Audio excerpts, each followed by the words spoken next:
unequivocally, that's the wrong question to ask, because any AI should never replace humans. It should augment what we do. And so when we think about what tasks we want AI to do, the question is never, how can I get the AI to do this instead of me? It's saying, how can I get the AI to do what I need to do better and faster than if I did it myself? Welcome to Season 4, Episode 12 of the Missional Marketing Podcast. My name is Bart Blair. I am the co-host of the podcast, and it's my privilege to welcome you to another episode, the 136th episode of our podcast. We've been producing this podcast since 2020 with the goal of helping churches grow by leveraging digital marketing and effective communications. And hopefully, if you're a person who's been tuning into the show for the last few years, hopefully your church is growing because you are better leveraging digital marketing and effective communications. If you are, please leave us a review. Let us know if the podcast is helping you. You know how the algorithm works. It's not necessarily because we want the pat on the back. It's because we want more and more people to be able to find this content. And the more you review and comment and give feedback to the show, the more people we'll be able to find it. And we just want to share the love. If you're new to the show, thanks for tuning in. If you haven't yet subscribed wherever you're listening, make sure that you do that. I do need to kind of explain a little thing that's gone on here in the last couple of weeks.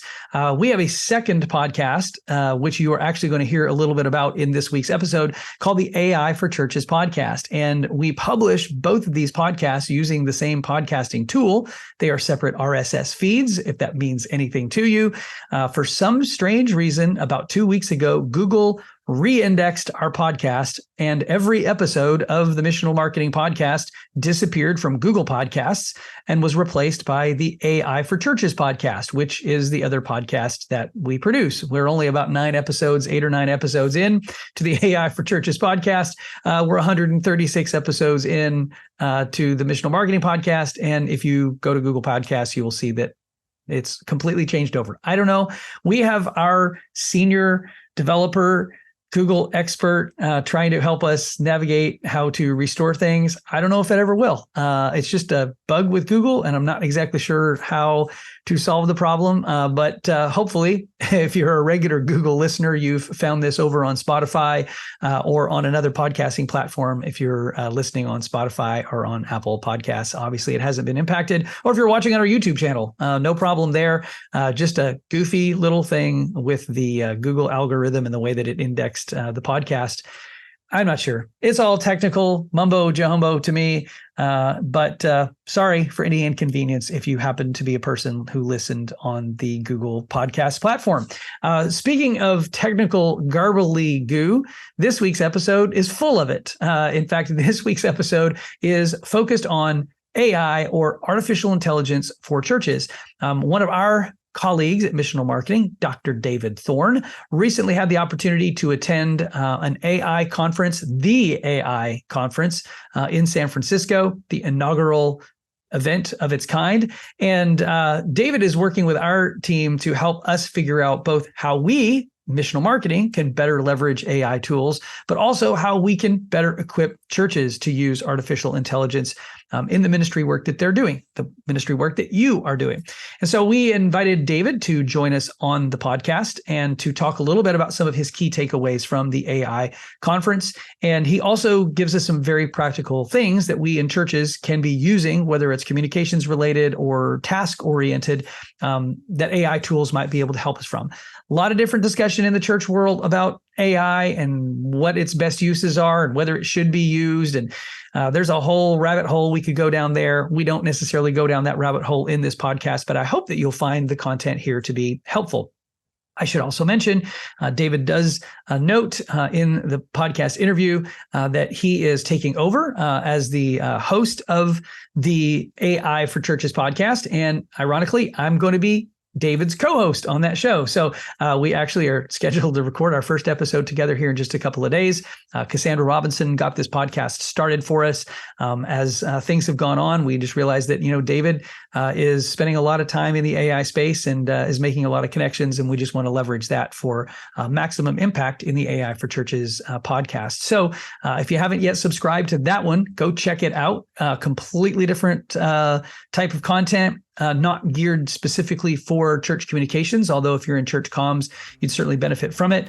But if you have a senior pastor, an executive pastor, or another pastor on your team that just might be interested in learning more about AI for churches, you can send them over to that podcast, send them over to the ai.missionalmarketing.com website to learn more about how we are coaching churches on how to use AI tools for more effective ministry. Well, that's enough for this intro this week. Thanks again for tuning into the show. And I'm going to kick things off by handing this interview over to Jason Hamrock, the CEO of Missional Marketing. And here's our interview with Dr. David Thorne. Well, welcome, David Thorne. How you doing, buddy? Doing good.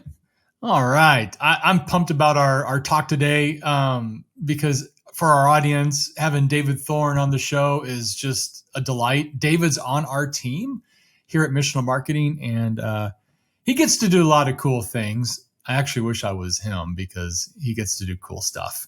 And he lives in that like R&D world here at Missional Marketing, and I love that stuff. So I'm really pumped about what he gets to do. And I'm excited for this talk today because, David, you went somewhere recently. Let our audience know a little bit, first of all, just your role, and then where you went recently that we're going to talk about. Yeah. So at Missional Marketing, I get to play around with all the fun ideas, believing that what if all things were possible? And then figure out how do we do those things to help our churches. Love that. And recently, another coworker and I, Jason Collier, we went to San Francisco for the inaugural AI conference, which is the first one that they've had, where they invited Nvidia, Google, Anthropic, all the big players, Hugging Face, anyone you could think of, they were there. And we just got to listen to them talk about AI, which was awesome for 2 days. I'm sure people are going, that sounds like a total bore if you're not into that. But for others, they're going, really? You got to go to, oh my goodness. So tell me we're going to dive in some questions that we wanted to ask you about your experience. But what are a couple of highlights from being there just at the conference? Yeah, it was cool to actually, I went up and met the co-founder of Anthropic, which Claude, which is their large language model, is like my favorite large language model. So it's really cool to kind of geek out for just a minute and say, your large language model, Claude, is so amazing. And we got to see the big wig from Google and like Nvidia and these other ones, and go up and just talk to them and be like, hey, tell us what's going on in Nvidia. And it was kind of cool. I'm going to press pause already, okay? Because we had this conversation before we got started. So we don't want to get too technical in this podcast episode because our primary audience is comms directors and comms people. You're using technical language already, David. Large language model. Break that down for us. What is a large language model when it comes to artificial intelligence? Yes. It is basically, if you think of it as like a brain, and you kind of feed it a bunch of cool stuff, and then that brain can think things. So it's like a brain of words and thoughts and ideas and facts and research and information. And then you get to use that brain and ask it questions. Okay. And the most common large language model that people have probably used is Claude GPT. ChatGPT. I'm sorry. ChatGPT. Yeah. Claude's your favorite. See, that's what parents accidentally do with their favorite kids. They call them by the wrong name. Yes. Your favorite is Claude. My favorite is Claude. That's the one I've used the most. But ChatGPT would be the large language model that most people are probably familiar with. There's a few others. Like, is Bard? Is that also a large language model? Is that the same idea? Yep. Bard is Google's. Okay. All right. Okay. So there's a few of those out there. So yeah. I'm just, I'm just trying to. I'm not super deep on the technology of all this stuff, although I'm using some of these tools. So I just want to make sure that we let everybody keep up with us so they don't turn off the podcast episode in the first 2 minutes. Okay, Let's continue going. Sorry. Yeah. So you got to geek out, and you were pretty good at that, I guess. It was fun. I liked it. It was great. He didn't answer the question the way I was hoping he would. You got to geek out at a conference, and you were pretty good at geeking out. Yeah. No, because I'm not a geek. So okay. All right. Yeah. I didn't All think right. you would All be, right. but you're really creative in that environment, and there's a reason why David's kind of heading up our R&D team is just because he thinks that way. He loves the local church. He's a follower of Jesus, and he's like, how can I take technology in the church and bring it together? So that's what's really fun. Okay, David, I have a couple questions. Now, obviously, this is beyond the conference. You just got to go to the conference, is amazing, but we'll dive into that a little bit. But okay, generative AI. What is generative AI? And you said it's kind of like a calculator for language. So what is generative AI? Yeah, that's a great question. So one of the interviews that was one of my favorite quotes of the entire conference, and where a guy said that when it comes to AI stuff, that AI is no more than a calculator for language. Now he was talking about generative AI, which is what you're asking.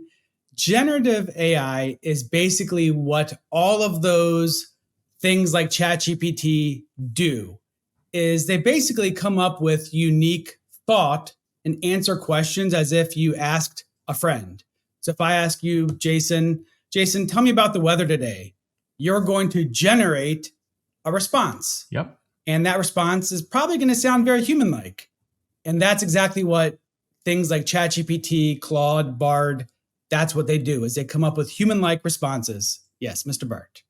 I raised my hand. For those of you who are listening online, I raised my hand, which is why David called on me. Okay, I'm a student in class here. So I know a lot of comms people are using tools that create images. Is that also that's a hard word to say, generative AI? Is that also generative AI, where you're like putting in a prompt and it's providing you like graphics or images and things like that? Yeah, it's basically it can be anything. So you're putting in a question, asking a brain to do something for you. That thing it can do can generate words, written words. It could generate said out loud words. It could generate an image. So anything that can be generated could be considered a generative AI. So that probably is catching people off guard that might be listening to this, because you could think, well, then this has been the scare. This has been the unknown question about, is this going to replace humans in terms of what we do? Is my job in jeopardy of being replaced by AI? Yeah, that is the question. And here's one thing is that one of the guys that spoke, he worked in the Obama administration for AI stuff. And he was just kind of saying that unequivocally, that's the wrong question to ask, because any AI should never replace humans. It should augment what we do. And so when we think about what tasks we want AI to do, the question is never, how can I get the AI to do this instead of me? It's saying, how can I get the AI to do what I need to do better and faster than if I did it myself? So that's where if you think of AI as like your language calculator friend for all the crazy tasks you have to get done in a week, it becomes a really helpful tool instead of a scary monster that's going to take your job. Now, I know this to be kind of maybe a dumb question, but when I think about, right, how are you using AI right now in the real world? I look at my iPhone. Okay, so whenever I want to turn on my iPhone, I just look at it, it reads my face, and it turns on, instead of me having to enter a password. That's a kind of a dumb example, but that's AI helping me just be more efficient. Yeah, that's a helpful thing. Yeah, Mr. Bart. I'm raising my hand again. Okay, so I'm just trying to drill down on what you're explaining there. AI should augment humans, not replace them. So you're basically saying it should actually help us do our jobs better, more efficiently, quicker. Here's the first example that comes to my mind. Tell me if you think this is on the right track. One of the new features in Photoshop is generative fill. right? So you can take a picture and you can, if it's not completely there, you can use this generative fill tool to fill in the picture or to change something about the picture. And in the old days of Photoshop, meaning like, I don't know, 6 weeks ago, an artist in Photoshop could actually do that. They would just have to do the whole thing manually, draw it all out by hand. It would have been a very painstaking process. And there are some Photoshop people who are like amazingly, brilliantly gifted who can do that kind of stuff. But now the AI in Photoshop actually does it for you, right? So what might used to take you hours to do, you can now do in a matter of a few seconds. So is that a good practical example of augmentation versus replacing? Yeah. And I'll give you another perfect example is transcription. So, it's back in the day, you had to physically write a transcription, or even like write it, have some kind of machine read it out, and then you're going through and fixing everything. The generative AIs now are getting better and better and better at figuring out how to do transcription great the first time. And then you could possibly use a second AI to say, hey, take that transcript and fix all the errors in it. And you're done. 15 minutes, done. And it's just saying like there's all kinds of those examples. Interesting. Now, I would say in that case, though, it could actually replace someone's job if someone's job is to transcribe something and edit, right? Because now you're using tools that do, on a technical standpoint, kind of replace what the human being once did. So that means that human being who used to be the one that transcribed the content or did the editing of content, there's a new skill that they're going to need to learn in order to, stay relevant and stay employable, I guess, on some level. Sure. Yeah. What I might add on to that is say, for that person who does that, I bet you that the church or whoever does that has a list of 20 tasks that have to be done every day and every week. And the last 5 never get done. So what would happen if you knocked off the first 3 and it took them a quarter of the time? What will happen is over time, those last 4 things will now get done. Although then the church comm person is going to add 5 more. So that's how these things work. Yeah. So it seems like, all we hear about these days is AI. You're seeing it on commercials all the time. You mentioned that, right? It's just everywhere. And yet it's really not in our lives. I mean, some of this is in our lives, but I think you made a statement here that it's kind of more technical now, but it's going to become more accessible over time. What do you mean by that? Yeah. So we're at this weird moment where stuff is being created so fast, you cannot keep up. For example, just in the last week and a half, ChatGPT for vision can see what is in an image beyond just creating an image, which didn't exist 2 weeks ago, just for example. What's going to come out next week? I don't know. But it's just saying that there's a lot of things you can do that's very, very deep, but it does take a smart developer person to do it. With that being said, there are new products and companies that are blowing up every single day. Like say you need task A done. Guess what? There's a company that now uses an AI that does that. You need task B done. Guess what? There's a company that exists right this second that can do task B for you. That's an AI company. One of the challenges that church leaders are really going to have to wrestle through is, where do I spend my money? I have a little bit of money. I have a lot of tasks that I need done, and I would like AI to help me do those tasks faster. And so there's a solution to that, which is basically saying that every church leader, pastor, communications leader should start by writing out a list of what are all the tasks that you do in a week.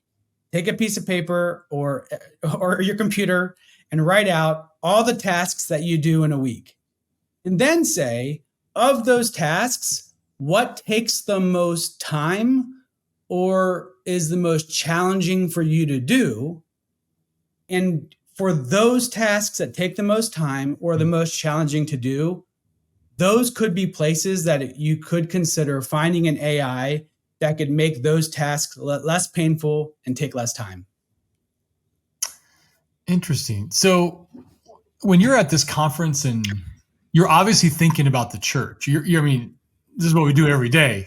All three of us get to work and serve churches. What do you think what's it going to be like for the church moving forward? How is AI going to help us do ministry and reach more people for Jesus? Yeah. Well, one caveat I just want to mention on that question is I think it's really helpful for our church people and leaders to be aware that AI is going to become more in the background more and more every day. Where right now we're like AI, but pretty soon AI is going to be built into every single thing we do to such an extent that we won't even know it's there. So every single platform we use, every internet browser, every single program we use, it's all going to include AI. So with that, when I think about what the church, it's saying this is not a technology that we even have the ability to not use. It's a matter of, are we going to choose to lean into it and use it to help us do what we do better, faster than we're doing it right now? Or are we going to wait until it's already built into every single thing we do? It's not a matter of if, it's just a matter of when. And we can choose to do something faster and better now, or we can wait and it'll be built into the things we do eventually anyways. Trust upon us. Yeah. Yeah. I talked to a lot of pastors. I asked one pastor, tell me about how do you, it's a younger guy. So, he's a little bit more open, a little more technologically advanced. I said, tell me about where are you on your stance of AI? And he said that, there's probably about a third of the pastors are all for it, a third that are unsure about it, and then a third that are just scared because they don't know.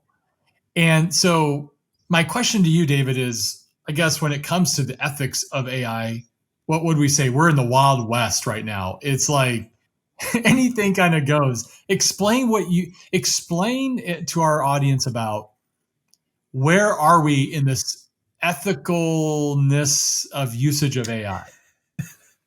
Yes. Are you laughing, Bart? Because that may or may not be a word. I am laughing because ethicalness may or may not be a word, but you know what? But I had a college professor once that said, if it gets used and people understand what it means, it's a word. So I think we understood what Jason meant. Ethicalness. Yes. Yeah. So here's some good news. Now, I'll say this. All of the big boys that are out there, like Anthropic, Microsoft, Google, IBM, the good news is they are wrestling with this. Now, partially because they don't want to get sued. And so therefore, their motivation is, I don't want to have to give out tons and tons of money due to our lack of ethics. However, that is good news because they are being forced to talk through of how do we make our AI that we are using harmless, helpful, and honest, which is really good. The other thing that we need to understand is that right this second, there's no clear-cut laws or rules on how AI trains its information. So kind of like, how do you train the brain? The brain knows stuff. How do you train your brain? And that's what one of the biggest challenges is. Let's say, we have an image generator, and this is one of the lawsuits that are around right now. And we say, well, we need images so it knows what things look like. And so some places, Getty Images is one of the largest online repositories of images. And some image generation AIs were trained on that included Getty Images. So Getty Images is suing for their stuff. Now, it's what's important to know, again, is that some companies are really taking this seriously. So like Adobe, for example, they have an AI, an image generation called Firefly, and they're trying to be more transparent about where they're getting their images from, to think through how to pay people whose images they are using or whose images were used in the generation of an image and stuff like that. Not in America, but in Europe, the European Union is working on an act that is trying to come up with a standardization for things like transparency and like where information came from and the ethical use of AI, so that it is helpful and harmless and that kind of stuff. So it's being aware, fellow Christian person out there, that it is a bit of the Wild West and that there's no laws officially. However, it is worth knowing that if you stick to the big boys and what they're doing, the big companies out there, they are highly motivated to not get sued and therefore are working to be as ethical as possible. I recently listened to an interview with someone, or was reading an article about the use of AI content in books and written materials. And this is just an example that there have been a lot of red flags raised with people self-publishing books on Amazon that were basically AI generated. It was AI generated content. And one of the first steps that Amazon has started to implement is that when you upload a book into the self-publishing, what is it, Kindle, publishing on demand, whatever the platform is called, you actually have to disclose whether or not your content is AI generated or AI assisted, right? There's kind of a differentiation between AI generated content and AI assisted content. And that includes the content in the book itself, includes any images or the artwork on the cover. You have to disclose that. Now, in the current framework, as an end buyer, there's no way for you to see whether or not the content was AI generated or AI assisted. They haven't gone that far, but they have started to require that those that are claiming copyright authorship of the content or creative ownership of the content, that they're disclosing if there was some sort of AI assisted or AI generated content in that. So those are steps in that direction.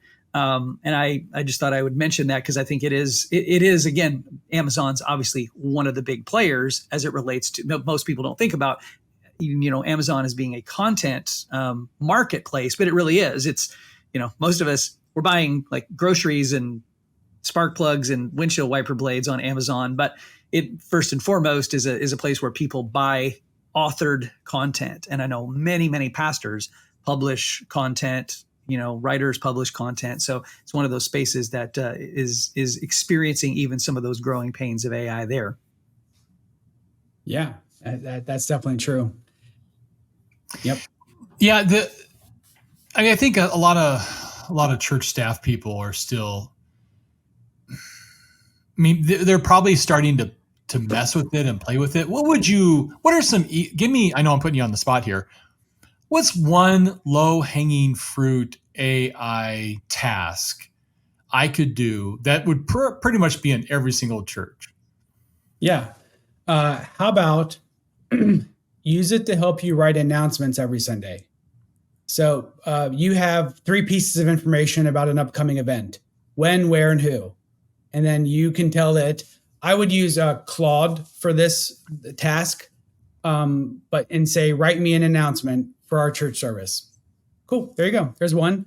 And the second thing might be, if you have a transcript of your pastor's sermon, you probably have to add some kind of summary, a 2-sentence summary, and also like a multi-paragraph summary, a few different places. Somewhere on your website, you're going to need a 2-sentence summary. Well, upload the transcript and ask for a 2-sentence summary, a 2-paragraph summary, and then a general summary. That's a second thing you could do. if you have to write a church letter about or an email about an upcoming thing, you could use it two ways. One is ask it to help you to write that letter. A second is you write it, you upload it to a generative AI system, and you say, please fix this from any errors and help me to improve my writing.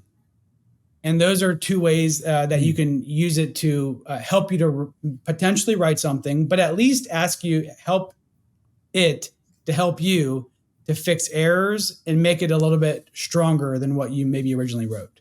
Yeah, it can improve readability and impact. Yeah, for sure. Yeah, Claude is CLAUDE.ai. One thing I've learned too, this is kind of cool, is I don't think most people know this, but go to YouTube where you loaded up that sermon. And if you click on those three little dots that are right below the video to the right, it'll say show transcript. And you're like, yeah, you can click on that. And then you'll have to click a second time to actually see the transcript. And YouTube will give you the whole transcript of that sermon. There you go. No need to spend any more money on these tools that you're getting your transcript.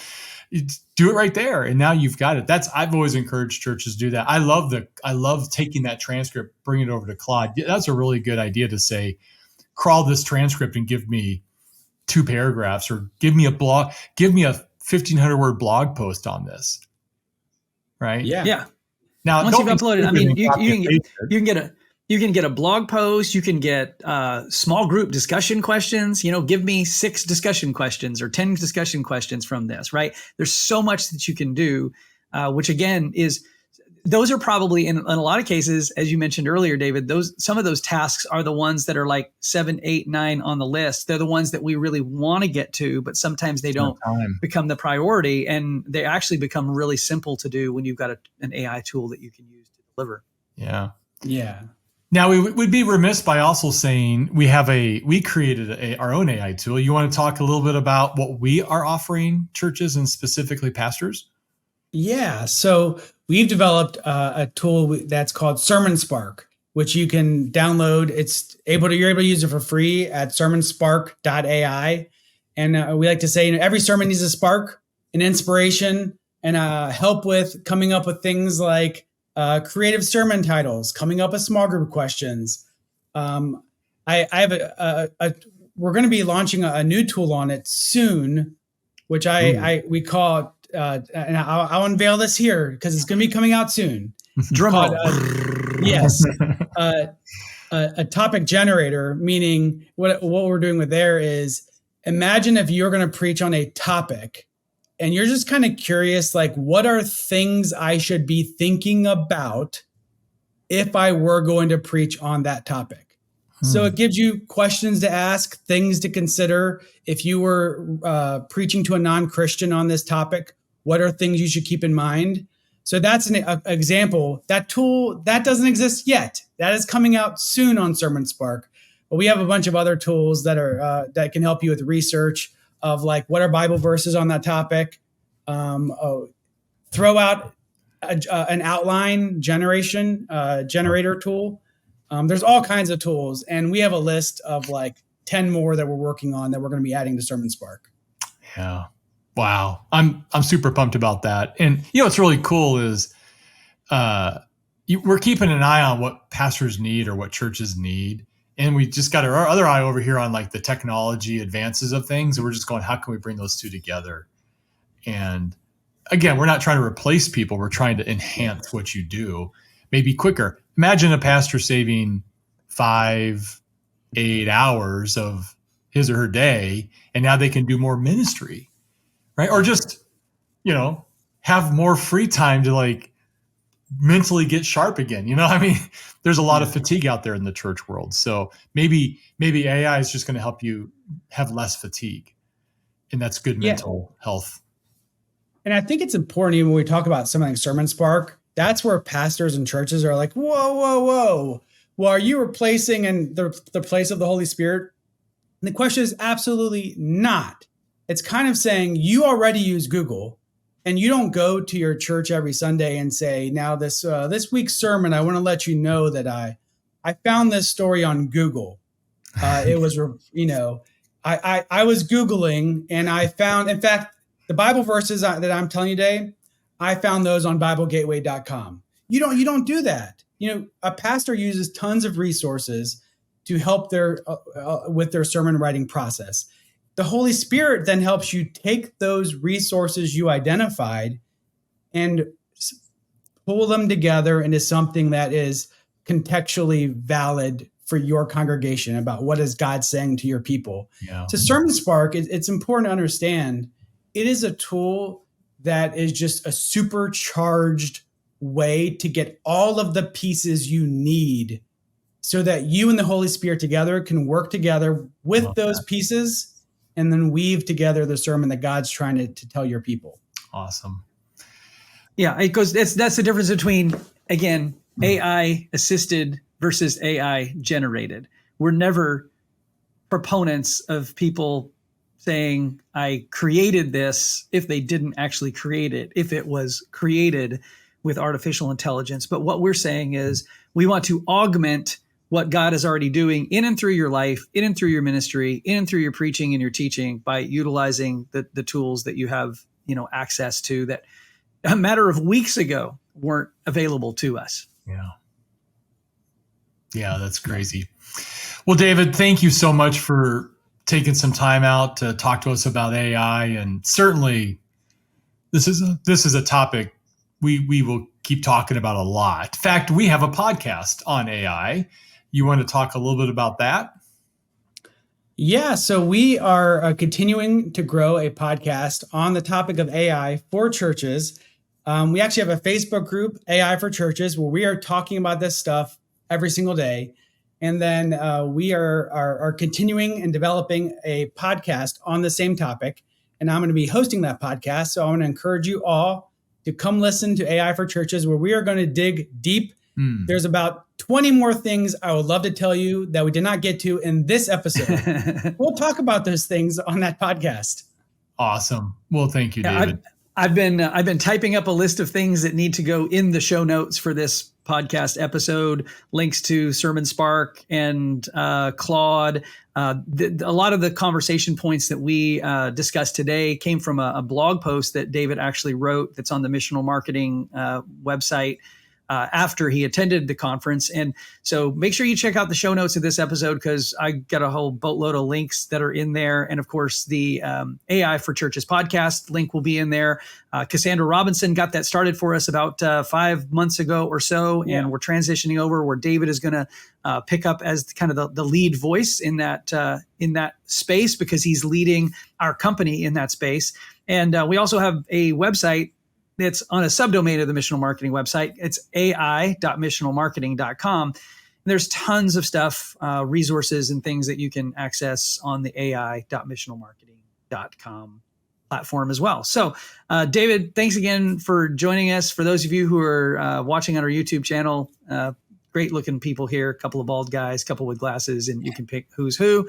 Those of you who are listening online, if you haven't ever subscribed where you're listening to the podcast, make sure that you do that. And if you haven't ever left us a rating or review, we'd love to get your rating and your review, especially if it's a 5-star review. That's really what we want. If it's less than 5 stars, why did you listen this far? If you got this far and you don't want to leave a 5-star review, I'm surprised that you got this far. But you know how the algorithms of the interwebs work. If you leave reviews and leave comments, it helps more people find the show. So thanks again, David. Thanks for those of you who are listening in, and we'll see you next time.